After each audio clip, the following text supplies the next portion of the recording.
اس نے بھی اس بندے کے متعلق عاطف صاحب کو اطلاع دینا مناسب سمجھا۔ موبائل نکال کر وہ عاطف کا نمبر ڈائل کرنے لگا۔ اس دوران وہ شخص موبائل جیب میں ڈال کر ویگن کی جانب بڑھا اور ٹوٹی کھڑکی سے ویگن کے اندر گھس گیا۔ عاطف کا نمبر بزی جا رہا تھا۔ اس نے دوبارہ کوشش کی مگر اس کا نمبر اسی طرح مصروف ملا۔ موبائل جیب میں ڈال کر وہ ایک مرتبہ پھر اس مشکوک فرد کی حرکات کا جائزہ لینے لگا۔ وہ خود اس وقت ایک چھوٹے سے پل کے نیچے چھپا ہوا تھا۔ مشکوک شخص اس سے 150-200 گز کی دوری پر ہوگا۔ اچانک اسے لگا کہ اس شخص کا ارادہ ویگن کو آگ لگانے کا ہے۔ اس نے شاید پیٹرول کی ٹینکی کا ڈھکن کھول دیا تھا۔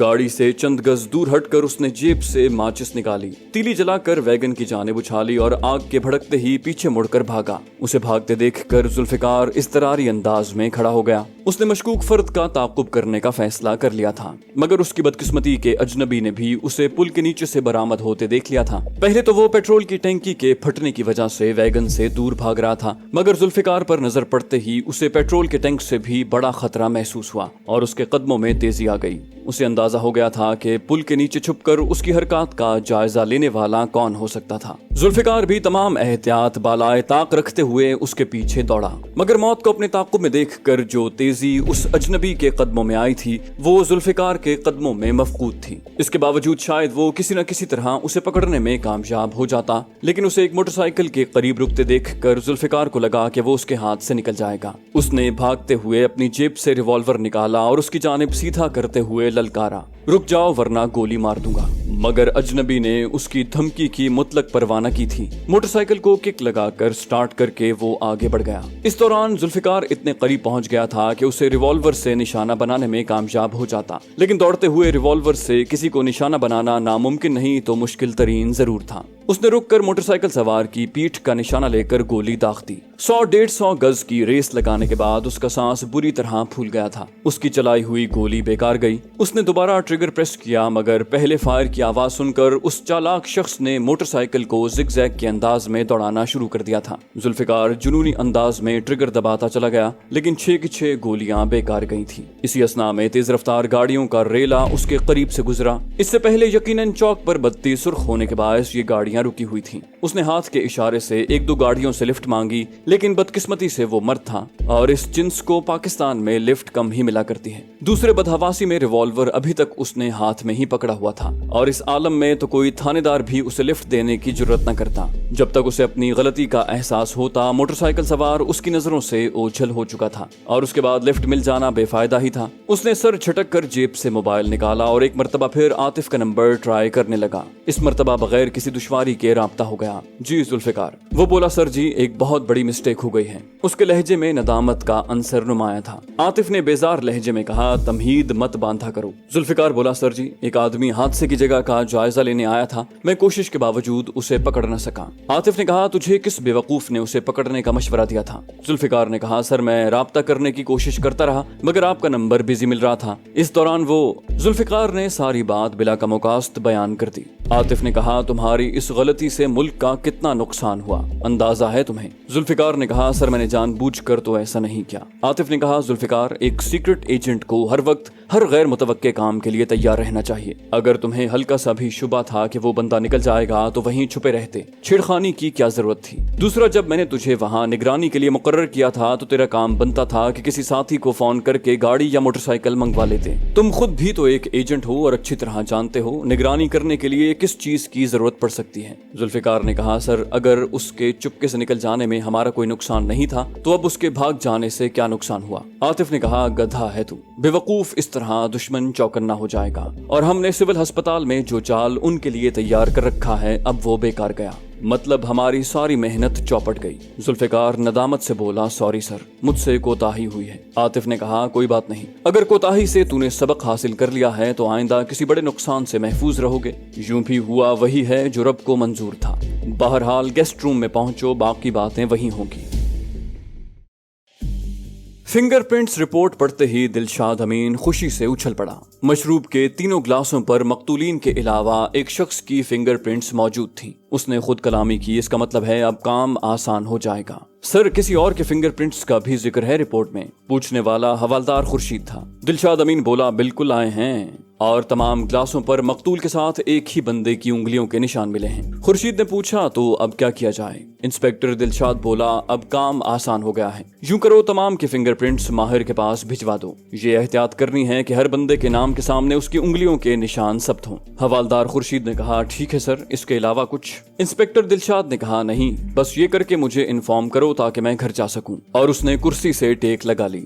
مسئلے کا کوئی حل نظر آتے ہی اس پر تھکن غالب آنے لگی تھی۔ تمام دن ہنگامے میں گزرا تھا اور اب رات بھی آدھے سے زیادہ گزر گئی تھی۔ خورشید کے جانے کے بعد اس نے ٹیبل پر پڑا فون اپنی جانب کھسکاتے ہوئے اس کا ریسیور اٹھایا۔ اس کا ارادہ ایس پی صاحب کو یہ خوشخبری سنانے کا تھا، مگر گھڑی پر نظر پڑتے ہی اسے اپنا ارادہ مؤخر کرنا پڑا۔ گھنٹے کی سوئی 2 کا ہندسہ کراس کر چکی تھی۔ اس وقت لامحالہ ایس پی صاحب نے نیند میں ہونا تھا۔ ریسیور کریڈل پر رکھ کر وہ گہری سوچ میں کھو گیا۔ حالات کافی الجھ گئے ہیں۔ اسے سمجھ نہیں آ رہی تھی کہ اس کے خلاف اتنی گہری اور گھناؤنی سازش ترتیب دینے والا کون ہو سکتا ہے۔ وہ اپنے آخری چند دنوں کے واقعات کو ذہن میں دہرانے لگا۔ اچانک اسے وہ شخص یاد آیا جس نے اسے اس کی کمسن بیٹی کے متعلق دھمکی دی تھی۔ وہ آہستہ سے بڑبڑایا، پتہ نہیں اس کا نام کیا تھا، مگر ذہن پر زور دینے کے باوجود وہ اس کا نام یاد نہ کر سکا۔ البتہ اس کے 2 بندے دلشاد کی گرفت میں تھے اور وہ دوران تفتیش آسانی سے ان کے مالک کا نام اگلوا سکتا تھا۔ اس کے علاوہ پولیس میں موجود کالی بھیڑ کی انگلیوں کے نشان مل گئے تھے۔ اب اس سازش کا خالق وہی تھا یا کوئی اور تھا، ہر 2 صورت اس نے بے نقاب ہو جانا تھا۔ دلشاد امین کی سروس میں یہ پہلا موقع تھا کہ اسے اپنے سینئر کی تنقید کا نشانہ بننا پڑا تھا، ورنہ اس سے پہلے تو سینئر اس کی ایمانداری کی وجہ سے اس سے آنکھ نہیں ملا پاتے تھے۔ بہرحال اب بھی اس کا ضمیر مطمئن تھا کہ اس نے جان بوجھ کر کوئی غلط کام نہیں کیا تھا۔ وہ انہی سوچوں میں غرق تھا کہ حوالدار خورشید اجازت لے کر اندر داخل ہوا۔ سر، کام مکمل ہو گیا ہے، دلشاد نے کہا۔ گڈ، تمام کو آرام کے لیے چھوڑ دو۔ سنتریوں کو تاکید کر دینا کہ آج رات ہائی الرٹ رہیں، بلکہ یوں کرو سنتریوں کی تعداد دگنی کر دو، اور کسی بھی ہنگامی صورتحال میں مجھے اطلاع کرنی ہے، میں گھر پہ ہوں گا۔ حوالدار بولا، ٹھیک ہے سر۔ دلشاد دفتر سے نکل آیا۔ گاڑی میں بیٹھنے سے پہلے ایک لمحے کے لیے اس کے ذہن میں سرکاری گاڑی میں گھر جانے کا خیال آیا، اس بہانے اسے چند بندوں کی پروٹیکشن بھی مل جاتی، مگر پھر سر چھٹکتے ہوئے اس نے بزدلانہ خیال کو ذہن سے نکالا اور ذاتی کار میں بیٹھ کر تھانے سے باہر آ گیا۔ اتنی رات گزر جانے کے باوجود سڑکوں کی رونق میں کوئی نمایاں کمی نہیں آئی تھی۔ گاڑیوں کی آمد و رفت کی وجہ سے وہ اس موٹر سائیکل پر دھیان نہ دے سکا جو اس کے تھانے سے باہر آتے ہی اس کے تعاقب میں چل پڑی تھی۔ اس پہ 2 افراد سوار تھے۔